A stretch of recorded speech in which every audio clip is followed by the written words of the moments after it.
ဒီလူကသူ့ဇနီးရဲ့မျက်နှာကိုဗန်ကတ်ပြားနဲ့လွှဲပေါက်လိုက်တဲ့မိမဖြစ်သူကရှောင်မသွားတော့မျက်နှာပေါ်မှာအနီစင်းရာထင်ကြံခဲ့တယ်မြင့်မောင်စီငွေတွေထပ်ဖို့ပြန်ပြီလားဒီလိုမျိုးဆက်မနေနိုင်ဘူးကွာရှင်းမယ်လို့သူကလက်ညှိုးထိုးပြီးအော်ဟစ်လိုက်တယ်ဒီမိမဟာသူမရှိရင်ဝင်ငွေမရှိပဲလူထောက်တောင်းပန်လာလိမ့်မယ်လို့သူအပိုင်တွက်ထားတာသူတကားကိုဝုန်းကနေစောင့်ပိတ်ပြီးထွက်သွားတယ်တငယ်ချင်းတွေနဲ့အတူတောက်စားမှုရစ်ပြီးပါတီပွဲဆင်နွှဲတယ်လက်ပတ်ရွှေနာရီအသင်းနဲ့ဓာတ်ပုံကိုလူမှုကွန်ရက်ပေါ်တမင်သက်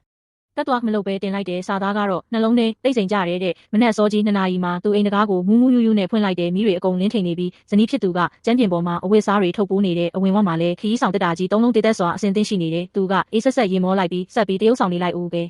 ဒီအင်ကြီးတွေကထွက်သွားရင်နေ့ရဲ့အလကားကျွေးထားရတဲ့မိဘတွေကနေရာပေးမလားကြည့်ရသေးတာပေါ့လို့ပြောတယ်စကားတော်မဆုံးသေးဘူးအောက်မှာစက်တန်အကျယ်ကြီးညီဟဲသွားပြီး Mercedes Class အနက်ရောင်တစ်စီးတီးခနဲ့ရက်တန့်လာတယ်တကားပွင့်လာတော့3နှစ်ပတ်လုံးသူအတုံးမကျတဲ့ကောင်လို့ခေါ်ခဲ့တဲ့ရောက်ဖဖြစ်သူကဆွေဝတ်စုံနဲ့ကားပေါ်ကဆင်းလာတယ်သူကလောင်ပြောင်ဖို့အပြေးလွှားဆင်းလာပေမဲ့တွန်းဖယ်ချင်းခံလိုက်ရလို့ခြုံပုတ်ထဲခေါင်းဆိုင်လူနီးပါးဖြစ်သွားတယ်ရောက်ခမဖြစ်သူကလည်းအိယာဝင်ဝတ်စုံနဲ့ဆင်းလာပြီး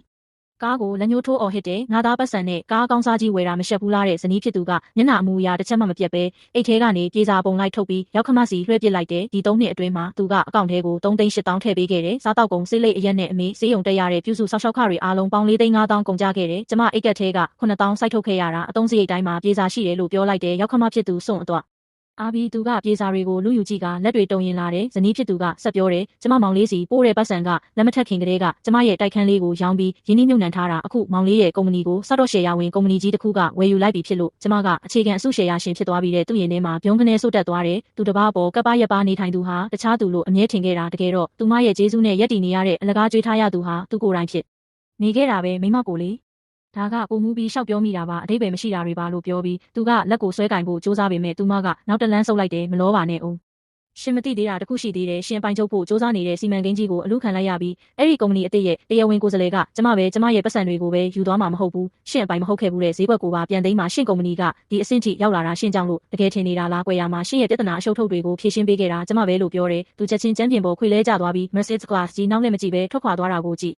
နေခဲ့ရတယ်နောက်ထပ်2ပတ်အတွင်းမှာကုမ္ပဏီကထိုးဆင်းသွားပြီးကျွေးမိတောင်းသူတွေကနေတိုင်းတကားဝမှာလာဆောင်နေကြတယ်မိခင်ဖြစ်သူကလည်းအိမ်မှာငိုယိုပြီးဒရာမာခင်းကဇနီးဖြစ်သူကိုပြန်ခေါ်ဖို့ဆိုအတင်းပြောနေတော့တယ်အရှက်မရှိတဲ့ဒီလူကရောက်ဖဖြစ်သူရဲ့ကုမ္ပဏီကိုသွားပြီးဧကန်ထဲရောက်တာနဲ့သူမကိုတွေးလိုက်ရတယ်ငါမားသွားတယ်ငါတို့လင်မယားအဖြစ်ဖြတ်တန်းခဲ့တဲ့တန်ရောစင်တွေကိုထောက်ထားပြီးကုမ္ပဏီကိုကယ်တင်ပေးပါလို့တောင်းပန်နေရှင်ကျမမျက်နှာကိုကပ်ပြားနဲ့လွှဲပေါက်တုံးကတန်ရောစင်လား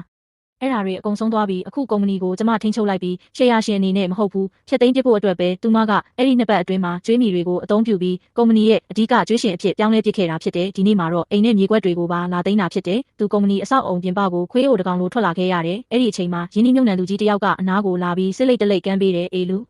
မင်းမကမင်းအတွက်နဲ့တစ်နှစ်ကို8သိန်းရမယ့်နိုင်ငံသားကအလုပ်ကိုင်ကိုညှင်းပယ်ခဲ့တာမင်းရဲ့ခြေအိတ်တွေကိုရှော့ဖွေးပေးဖို့ပဲရွေးချယ်ခဲ့တာသူမမောင်လေးလုပ်ငန်းစတင်ချိန်မှာအခက်ခဲဆုံးဖြစ်နေတော့ကသူမသွေးသွားရောင်းဖို့အထိဖြစ်ခဲ့တာတော့မင်းပတ်စံတပြားမှမထိခဲ့ဘူးမင်းကသူမကိုအတုံးမကျတဲ့သူလို့သတ်မှတ်ခဲ့ပြီးအခုကျတော့ဘသူ့ကိုအပြစ်တင်နေတာလဲတဲ့သူလမ်းဘေးပလက်ဖောင်းပေါ်မှာစောင့်ကြောင်ထိုင်ချလိုက်ပြီးမျက်ရည်တွေတားမရစီးမရကျလာတော့တယ်သူမရဲ့လက်ဖွားပေါ်ကအသားမာတွေကို